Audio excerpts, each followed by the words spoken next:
यो सरकारको क्षमताभन्दा पनि बाहिर, राज्यकै क्षमताभन्दा पनि बाहिरको यो गतिविधि हो। मालिक समाउने त यो मुलुकको मलाई लाग्छ सबरेन्टी क्षेत्राधिकार भन्दै बाहिर छ, तर ती मालिकका ताबेदारहरू नै राज्य सत्तामा विराजमान भएका छन्। 8-9 किलो सुन सिगरेटको बहानामा ल्याइएर गालियो अथवा एयरपोर्टबाटै बेचियो। कृष्णबहादुर महाराजी उहाँको छोरा राहुलले धेरैचोटि एयरपोर्टमै दबाब दिनुभयो र यता नल्याइकन एयरपोर्टबाटै लिलाम गरेर बेचबिखन गरियो भनिएको छ। नेपाल प्रहरीले गृह मन्त्रालयलाई दिएको छ। यति कुरा गर्दा गर्दै पनि अहिले प्रहरी र यो राजस्व अनुसन्धान विभागको बीचमा जे द्वन्द्व हामीले देखिराखेका छौं, यो मालिकहरू किन समातिएनन् भन्दा मलाई त लाग्दैछ यसको मालिक त अन्तर्राष्ट्रिय सुन तस्कर गिरोह मलाई लाग्छ चाइना हङकङतिरै होलान्, तर भरियाहरू चाहिँ नेपालको शीर्षस्थ राजनीतिक नेतृत्व तहसम्म पुगेको हो। प्रहरीको प्रतिवेदनले नि कृष्णबहादुर महाराजीहरू देखाइराखेको अवस्थामा यो सरकारको क्षमताभन्दा पनि बाहिर, राज्यकै क्षमताभन्दा पनि बाहिरको यो गतिविधि हो। मालिक समाउने त यो मुलुकको मलाई लाग्छ सबरेन्टी क्षेत्राधिकार भन्दै बाहिर छ, तर ती मालिकका ताबेदारहरू नै राज्य सत्तामा विराजमान भएका छन् भन्ने कुरा चाहिँ देखियो। होइन भने पटक पटक नेकपा एमाले प्रतिनिधि सभा विघटन गर्दा अस्ति केपी शर्मा ओलीकै समयमा पनि 33 किलो सुन तस्करीको त्यत्रो प्रकरण हुँदा फेरि पनि त त्यसका मालिक त समातिएनन्। यो सम्पूर्ण साम्राज्य नै तस्करहरूका एजेन्टले त चलाइराखेका छैनन्। यो त वास्तवमा साम्राज्यवादीहरूको कठपुतली र सम्पत्ति आर्जन गर्ने भ्रष्टाचारी आदि इत्यादिहरूको स्मग्लरहरूको राज्य प्रणाली भनेर पुष्पकमल दाहालजीहरूको निन्दा भइराखेको छ। गृहले छानबिन गर्न पाएन भनेर प्रधानमन्त्री कार्यालयसँग असन्तुष्टि हुने, अनि प्रधानमन्त्री हामीले छानेकै छौँ ठिकै छ भन्ने पुलिसले चाहिँ गृहमन्त्रीलाई रिपोर्ट दिने हामीले हेर्न पाएनौँ भनेपछि देशै कसले चलाएको छ? ती पार्लियामेन्टमा बसेका मान्छेहरूले 33 किलो सुनको बारेमा पार्लियामेन्टबाट छानबिन गरौँ भने अस्ति भुटानी शरणार्थीवाला कुरामा कसले कतिजना मान्छेलाई कहाँ कहाँ बेच्यो, करोडौंको सम्पत्ति अर्बौंको सम्पत्ति लेनदेन भएको थियो नि, त्यसमा यो अनुसन्धान राजस्व अनुसन्धानले केही कुरा गरे त? प्रमुख प्रतिपक्षी दलले त अर्थमन्त्रीको पनि राजीनामा मागेको छ, अर्थमन्त्रीको पनि बारेमा सुन काण्डमा संलग्नताको प्रश्न उठाएको छ भनेदेखि को चाहिँ बाँकी रहेछ? म वकिल, मलाई तपाईँ मुद्दा गर्न नदिने अनि तपाईँ डाक्टर आएर म चाहिँ मुद्दाको छानबिन गर्छु भने के बनायो भने यस्तो पनि देश हुन्छ। हङकङको एयरपोर्टबाट चेक जाँच हुँदाखेरि इलेक्ट्रिक लाइट भएको सुन त्यो बाटोमा कतिखेर त्यसको नाम परिवर्तन कसले गर्यो होला? काठमाडौँको टोखा भन्ने ठाउँमा नेपाल राष्ट्र ब्याङ्कको भन्दा ठुलो सुन गाल्ने मेसिन, त्यस्ता उपकरणहरू ती कोसँग पाइए भने एउटा विदेशी चिनिया नागरिकसित, अर्को चिनिया मूलको मानिस तर बेल्जियन भएको र नेपालको नागरिकता पनि लिएको भन्ने ली क्वाङ भन्ने के मान्छेसँग पाइयो भन्ने कुरा सार्वजनिक भएको छ।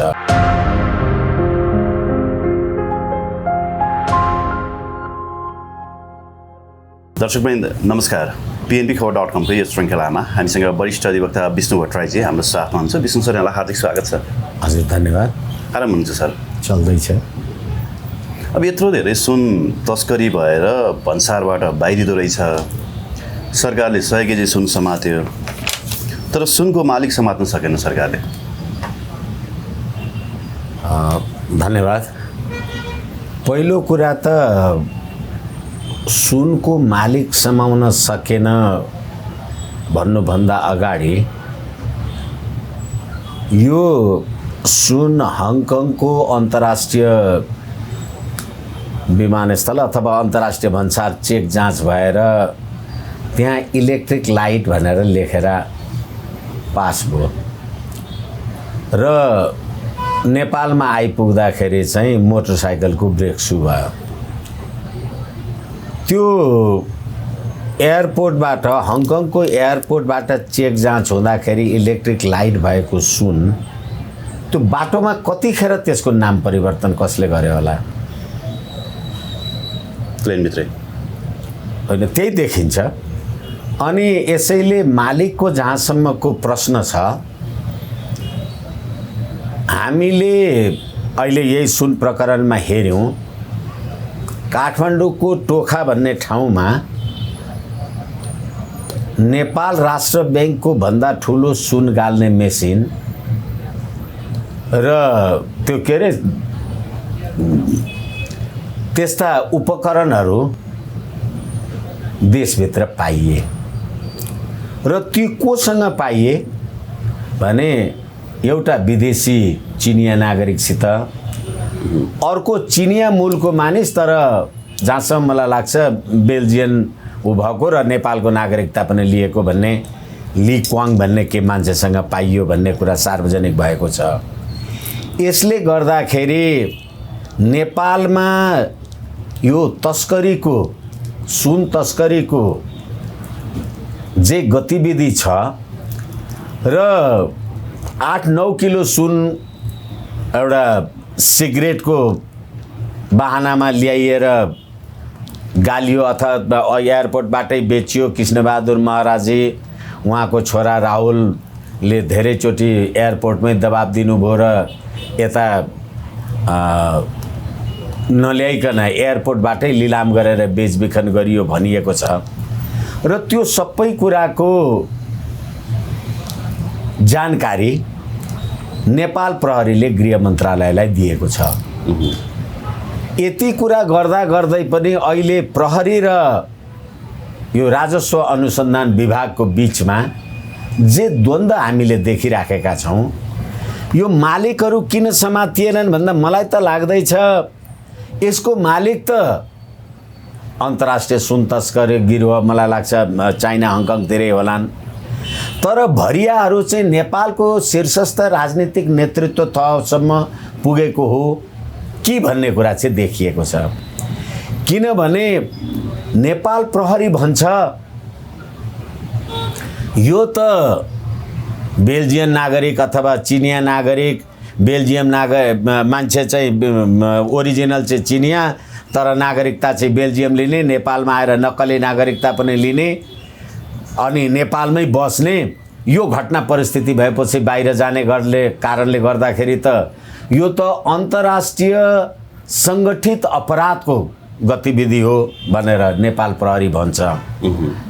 अनि राजस्व अनुसन्धान विभाग के भन्छ, होइन यो सुनको छानबिनवाला कुरा हो, हामीले छानबिन गरे पुग्छ भनेर भनेपछि यो सम्पूर्ण गिरोह अथवा जो छानबिनमा देखिएका प्रहरी अब आम सञ्चारमा आएअनुसार प्रहरीको प्रतिवेदनले नि कृष्णबहादुर महराजीहरू देखाइराखेको अवस्थामा र पार्लियामेन्टमा वर्तमान गृहमन्त्रीजीकै प्रश्न उठाएर नेकपा एमाले प्रतिनिधि सभा अवरुद्ध गरेको यो अवस्थामा अब यो 2-4 जना त्यो भरियाहरू कुनै एउटा सानो बिजनेस संस्था दर्ता गरेका व्यक्तिहरू तिनीहरूलाई पक्रिएर तिनीहरूलाई लिएर तिनीहरूको हैसियतलाई हेरेर अर्बौं अर्बको सुनको बारेमा सरकारले के निष्कर्षमा पुग्न सक्छ।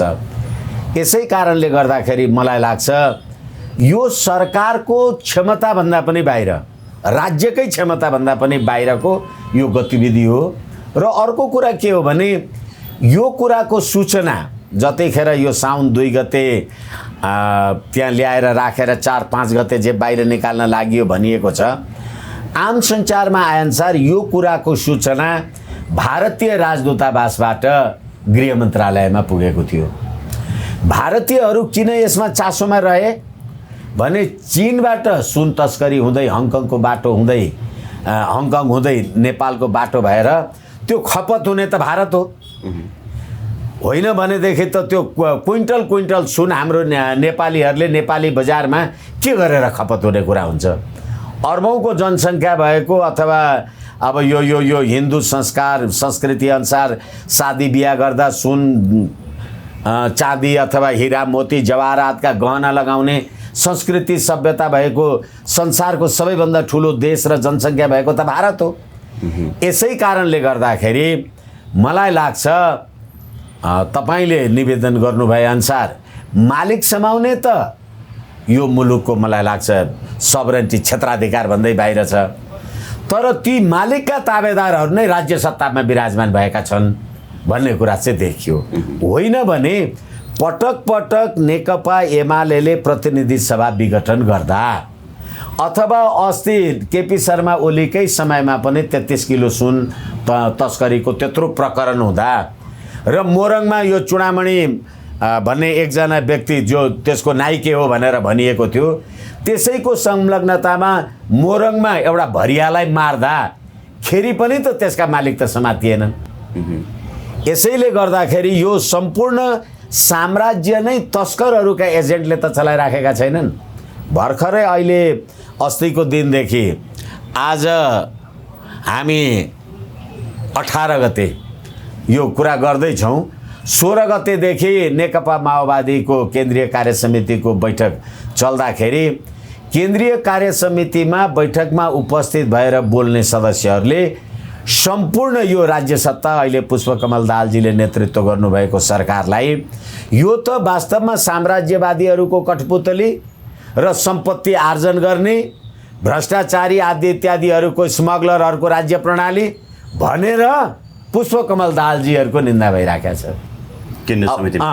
अब यसमा मैले निवेदन गरेँ जे पिएनपी खबरलाई, मालिक त तपाईँको क्षमताभन्दा बाहिरको कुरा भयो, तर त्यही मालिकका ताबेदारहरू चाहिँ तपाईँ यो देशको राज्य प्रणाली पनि रहेछ, यसमा बसेका मान्छे पनि रहेछ। ती ताबेदार पनि सत्ता गठबन्धनभित्रकै शीर्ष नेताहरू पर्ने भएको डरले चाहिँ प्रतिपक्षले एउटा उच्चस्तरीय समिति छानबिन आयोग हामी गठन गरौँ भन्दा पनि नमानिरहेको अवस्था हो, अथवा गृहलाई बाइपास गर्नु त्यो मध्ये त्यसैको एउटा कारण हो। अब फेरि के भने, मुलुकको संरचनामा अब कानुन र न्यायको क्षेत्रमा काम कारबाही गर्नलाई अदालत बनाउनु भएको छ, सङ्गठित अपराधको बारेमा एउटा राख्नु भएको छ, सम्पत्तिको छानबिन गर्ने सम्पूर्ण निकायहरू त छन् नि। ती निकायलाई तपाईँ किन काम गर्न दिनुहुन्न र जहिले छानबिन कमिटी बनाउनु पर्छ? एकछिनलाई मान्नुहोस्, म प्रहरीको एउटा उच्च पदस्थ कर्मचारी होला, मेरो ज्ञान अध्ययन होला, खुफिया एजेन्सी आदि इत्यादि सेक्युरिटी सारा मैले पढेको होला, तालिम लिएको होला, अनुभव गरेको होला। अब तपाईँ प्रतिनिधि सभामा चुनाव लडेर आउनुभएको मान्छे, तपाईँले त्यो यो अपराधको छानबिन गर्न तपाईँ के ज्ञान होला, के क्षमता होला?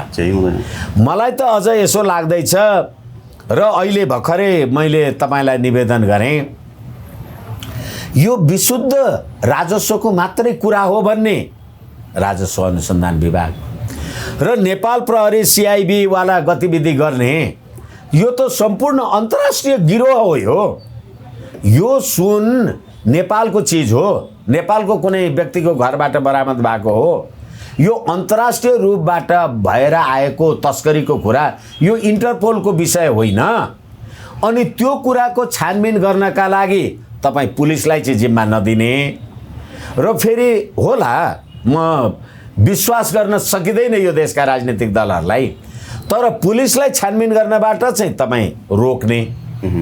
अहिले त्यही कुराले गर्दाखेरि प्रचण्ड प्रधानमन्त्री कार्यालय अन्तर्गत रहेको यो सम्पत्ति छानबिन गर्ने अथवा यो राजस्व अनुसन्धान गर्ने छानबिन गर्ने निकाय चाहिँ प्रधानमन्त्री कार्यालय अन्तर्गत रहने, अनि नेपाल प्रहरी यो सिआइबी लगायतका जे जस्तो कुराहरू चाहिँ गृह मन्त्रालय अन्तर्गत रहने।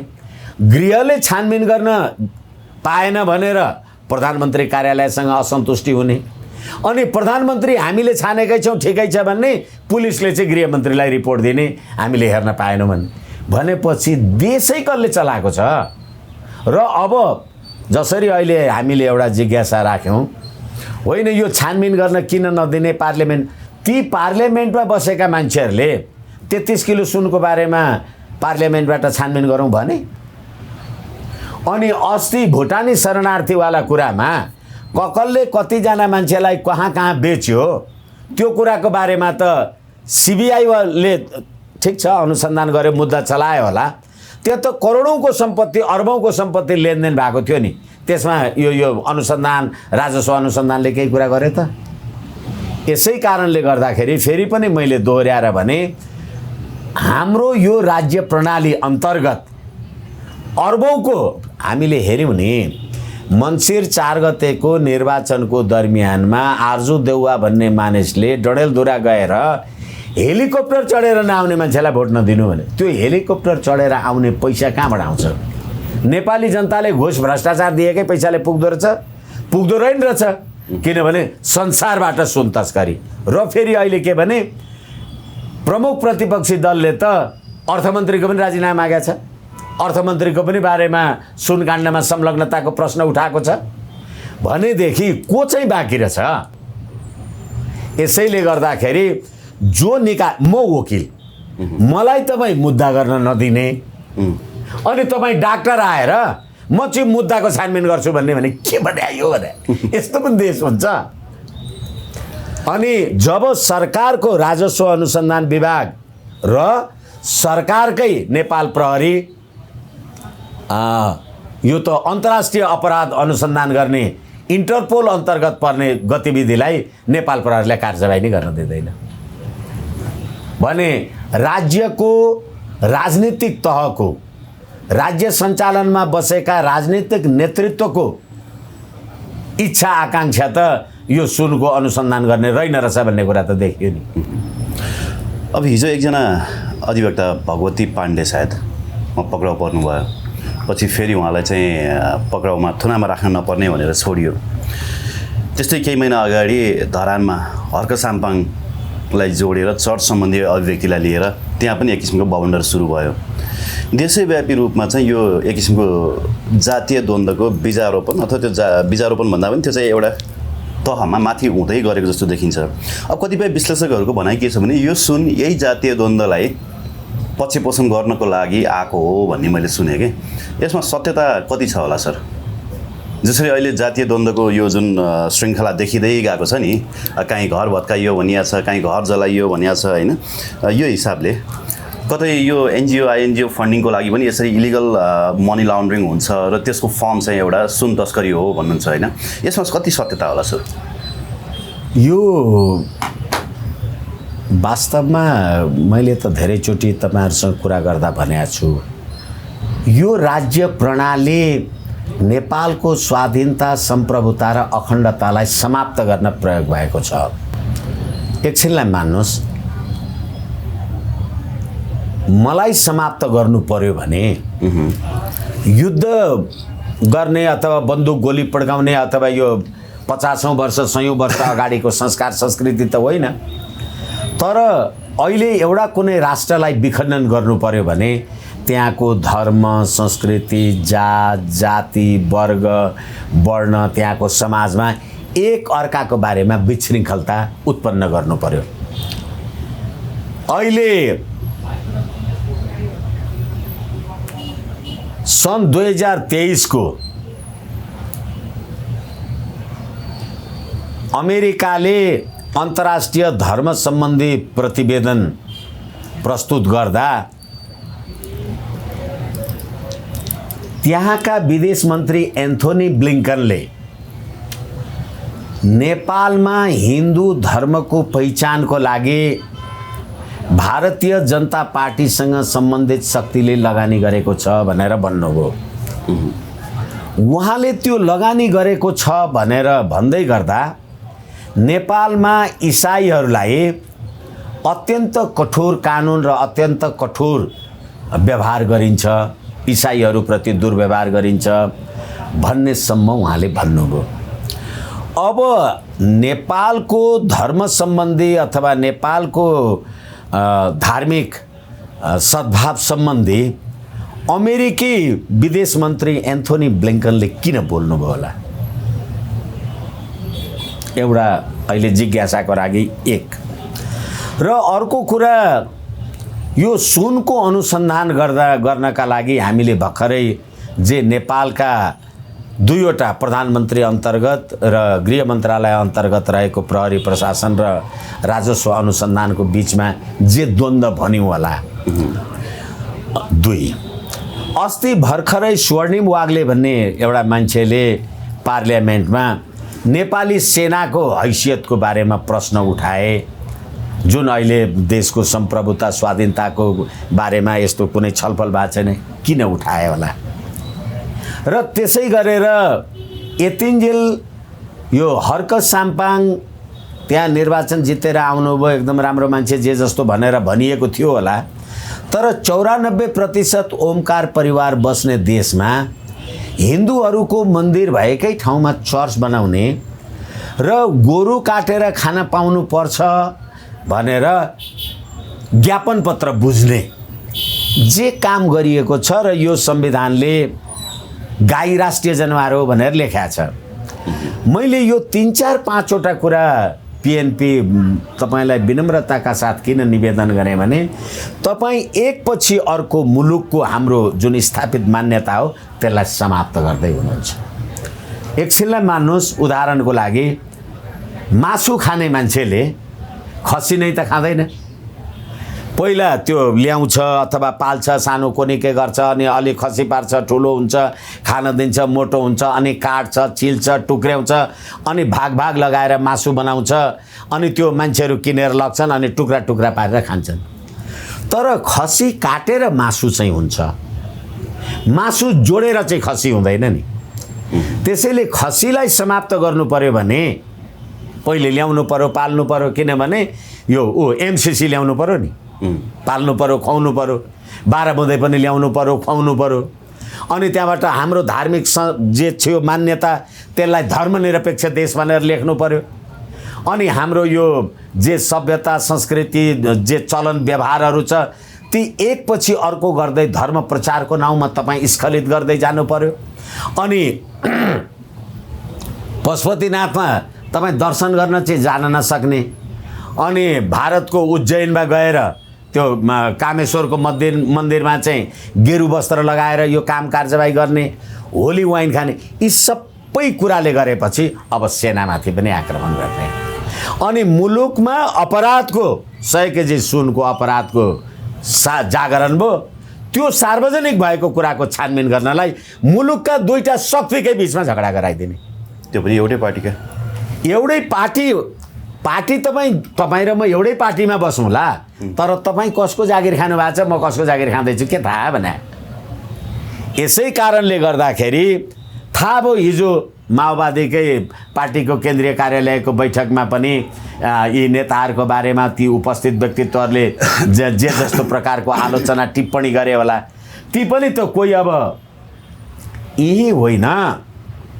केपी शर्मा ओलीले प्रतिनिधि सभा विघटन गरेपछि हामी यहाँ छौँ भनेर पुष्पकमल दाहालजी आफूलाई माओवादी भन्ने 17,000 मान्छे मार्ने, हामीले प्रजातन्त्रका लागि खड्गे ओली केपी ओलीको विरुद्ध यत्रो आन्दोलन गरेका छौँ, प्रजातान्त्रिक सरकार हामीलाई हेर्दैन भनेर बोल्ने मान्छे उहाँ होइन। उहाँ प्रजातान्त्रिक सरकार भनेर भारत अमेरिकाको पक्षधर हो कि माओवादी भएर चीनको पक्षधर हो?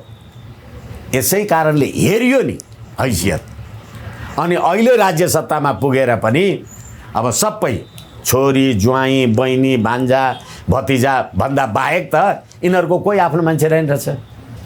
यस कारणले गर्दाखेरि अहिले यो जुन हरकत साम्पाङ लगायतका कुराहरू हामीले जे भन्यौँ, हामीले यो देशको सभ्यता संस्कृति सारा समाप्त गरेर अनि मुलुकलाई पराधीन बनाउने दिशामा गइरहेछ। त्यसको साइनो सुनसँग जोडिन्छ कि जोडिँदैन?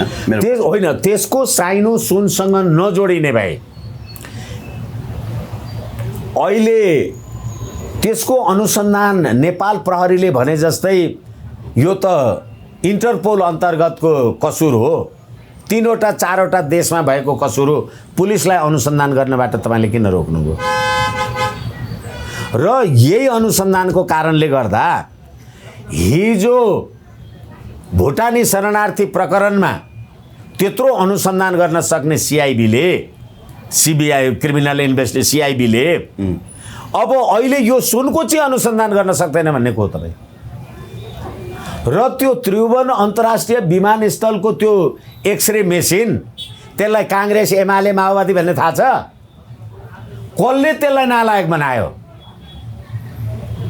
अनि त्यो कुराको छानबिन गर्नलाई पुलिसलाई तपाईँ नदिने र गृहमन्त्री र प्रधानमन्त्रीको कार्यालय अन्तर्गतका कार्यालयको बिचमा द्वन्द्व। जस्तो सिआइबीले अनुसन्धान गर्दाखेरि कृष्णबहादुर महराको नाम आयो, उनको छोराको नाम आयो 9 केजी सुन प्रकरणमा। त्यस्तै गरी अब यो 100 केजी सुन प्रकरणमा पनि अरू कसको नाम आउला, कसको राजनीति सकिने हो, भविष्य सकिने हो, जेलमा जाकिने हो भन्ने डरले पनि त्यसलाई वर्षमान पुनहरूको नाम आएको छैन भनेको, ओन्सरी घरतीको नाम आएको छैन भने फोटै आयो नि।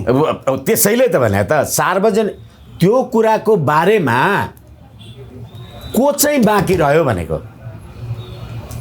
33 किलो सुन प्रकरण हामीले कुरा गरिसक्यौँ। त्यतिखेर त नेकपा एमाले यसको अनुसन्धान गर्नका लागि बेग्लै कमिटी बनाऊ त भनेन। मैले तपाईँलाई एमसिसी प्रकरणको कुरा गरेँ, विदेशी शक्तिको बल छल भनेर। अनि त्यहाँबाट त्यो प्रकरणमा जहिले पार्लियामेन्टमा शेरबहादुरले बैठक बोलाउने र केपी शर्मा ओलीजीले संसद अवरुद्ध गर्ने, एमसिसी पास हुने दिन कसैले अवरुद्धै नगर्ने, पास भइजाने, कसले चलाएको छ मुलुक। अनि यसैले गर्दाखेरि यहाँ चिनिया नागरिक टोखामा नेपाल राष्ट्र ब्याङ्कको भन्दा ठुलो र भव्य सुन गाल्ने पगाल्ने मेसिन राखेर बसेका छन्। त्यसको अनुसन्धान अहिले सार्वजनिक भयो भने यसमा राजनीतिक शक्तिको बाहुल्यता नभइकन सुन आउँछ भने तपाईँले मान्छे पक्राउ गरेको त्यो दिलीप के भुजेल भन्ने त्यो 21 वर्षको केटा, त्यसले संसार 100 केजी सुनको व्यवस्था गर्यो ब्रेक सुमा। फेरि अघि मैले तपाईँलाई भने हङकङको पनि त अन्तर्राष्ट्रिय विमानस्थलमा भन्सारमा त्यहाँ पनि एक्सरे मेसिन होला नि। त्यो एक्सरे हङकङको एक्सरे मेसिनले पनि सुन देखाएन, हेर्नुहोस् त। हङकङमा त लान पाइयो नि त, नेपाल लान्छु भनेर लाँदा पाइयो। तपाईँले सुन भनेर लेख्नु भएन नि, तपाईँले त इलेक्ट्रिक लाइट भनेर लेख्नुभयो। ए भनेपछि त्यहाँ पनि सेटिङ रहेछ। हो। अनि त्यहाँबाट अनि मैले सुरुमै भने, सायद मैले ध्यान आकर्षण गर्न सकिनँ जस्तो लाग्यो, सुरुमै भने एकछिनलाई मान्नुहोस्, विष्णु भट्टराई भएर जहाजमा चढेको मान्छे अथवा कार्गो बनाएको मान्छे, कार्गो बनाएको चिज बाटामा कसले त्यसको नाउँ परिवर्तन गरेर यहाँ आएर ब्रेक सु भयो भनेको काठमाडौँ भन्सारमा लान पाइन्छ अरे सुन। ल सुन भन्नुभयो त, त्यहाँ सुन त भन्नु भएन। हङकङको एयरपोर्टबाट तपाईँ सुन छिराउन पाउनुहुन्छ होला माने, त हङकङको एयरपोर्टले त सुन छिराएको भए सुन भनेरै लेख्थ्यो नि, किन लेखेन सुन? सुन भनेपछि जफत गर्नु पर्यो। होइन, सुन भनेपछि नेपाल ल्याउन पाइँदैन। अनि हङकङले त छोडिदिन्थ्यो, ठिक छ नेपालमा लगोस् नलगोस् जेसुकै गरोस्, त इलेक्ट्रिक लाइट कि इलेक्ट्रिक सामान भनेर तपाईँले ल्याउने।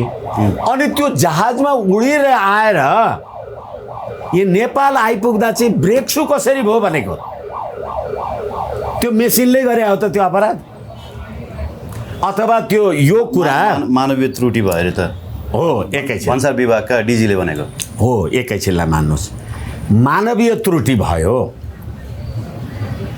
त त्यो मानवीय त्रुटि अघि हामीले कुरा गरिसक्यौँ।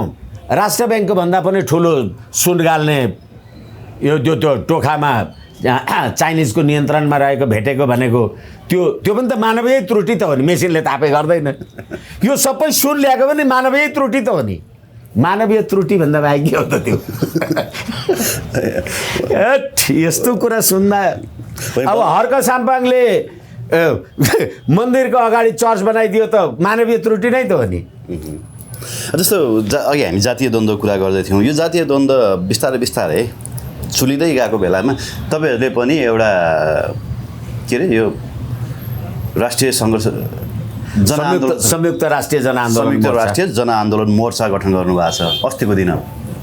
होइन, त्यो अस्तिको दिनको चाहिँ संयुक्त राष्ट्रिय जनआन्दोलन मोर्चा र राष्ट्रिय प्रजातन्त्र पार्टी नेपालको बिचमा एकीकरण गर्ने भन्ने कार्यक्रम भएको हो त्यो 16 गते राष्ट्रिय सभागृहमा। त्यसैले यो राष्ट्रिय जनआन्दोलन मोर्चा त आजभन्दा 3 वर्ष अगाडि नै गठन भएको थियो। त्यो जातीय द्वन्द्वलाई के निरुत्साहित गर्नको लागि चाहिँ तपाईँले यो आन्दोलन गठन गर्नुभयो?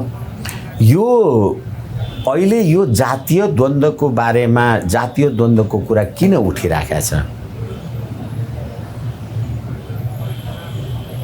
धेरैचोटि धेरैसँग कुरा गरिसकियो। अब सधैँ त्यो स्मरण पनि गरिराख्नुपर्ने हुन्छ। नभनौँ भन्नुपर्ने हुन्छ, भनौँ कति त्यही कुरा भनिराख्ने भन्नुपर्ने हुन्छ। राजा महेन्द्रले 2020 सालमा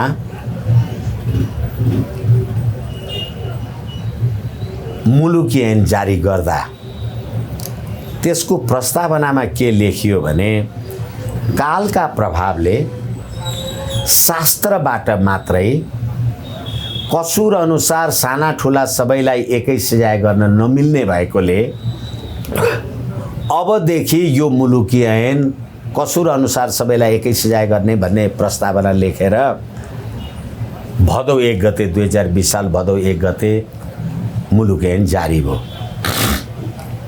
र भदौ 1 गतेलाई मुलुकी ऐन छुवाछुत विरुद्धको दिवस भनियो। तर त्यसको 50 वर्ष 52 वर्ष पछाडि बनेको संविधानमा अब नेपाली जनताले संविधान बनाए भन्छन्। नेपाली जनताले संविधान बनाएको हो भन्ने मलाई लाग्दैन, मेरो आफ्नै तर्क छ। 52 वर्ष पछाडि बनाएको संविधानमा तपाईँले के लेख्नुभयो? यो खस आर्यको अधिकार, यो मधेसीको अधिकार, यो आदिवासी जनजातिको अधिकार भनेर नेपाली जनतालाई तपाईँले जात र भावको आधारमा टुक्रा टुक्रा गरेर जातीय द्वन्द्वमा विभाजन गर्नुभयो।